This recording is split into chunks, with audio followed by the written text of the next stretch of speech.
Today, on International Women's Day, we are going to talk about the woman who helped create this day, Clara Zetkin, a visionary socialist and a tireless advocate for women's rights. To know about her, we need to go back in the history.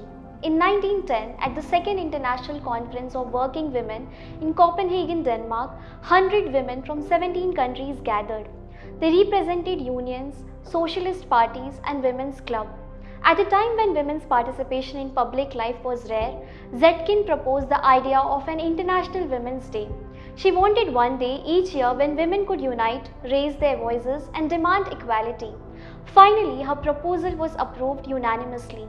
More than a century later, we are here, still celebrating the day worldwide. Clara Zetkin was born in 1857 in Germany during a period of rapid industrial growth. Factories were expanding, but women's work was undervalued and their contributions were invisible. Education and political rights were largely denied to women.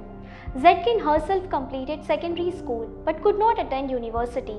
Through her brother and a school friend, she encountered socialist ideas and joined the German Social Democratic Party.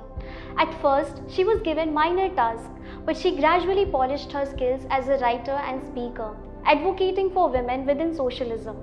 Zetkin understood the complexity of women's independence.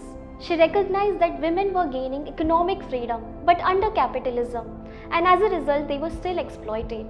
As she wrote, the slave of the husband became the slave of the employer. Still, she saw potential. For Zetkin, political rights were essential. Voting and participation were not just privileges, they were tools for women to defend their interests and challenge inequality. She argued that economic independence and political equality were inseparable.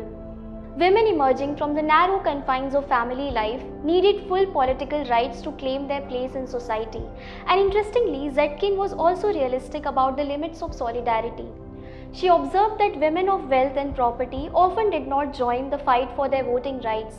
Differences in class shaped priorities, and the struggle, she argued, was ultimately against a system that favored only the bourgeois, whether men or women. Within her own party, Zetkin fought for women's leadership and representation. From 1892 to 1917, she edited a bi-weekly journal giving women socialist writers a platform. She openly challenged male chauvinism and supported women who spoke out against discrimination within the socialist movement. And finally, her efforts led to real change. German women won the right to vote in 1918. In 1932, Zetkin was elected to the Reichstag, Germany's parliament, and became its oldest member. She famously opened a session with a bold 40-minute speech bashing Adolf Hitler and the Nazi Party.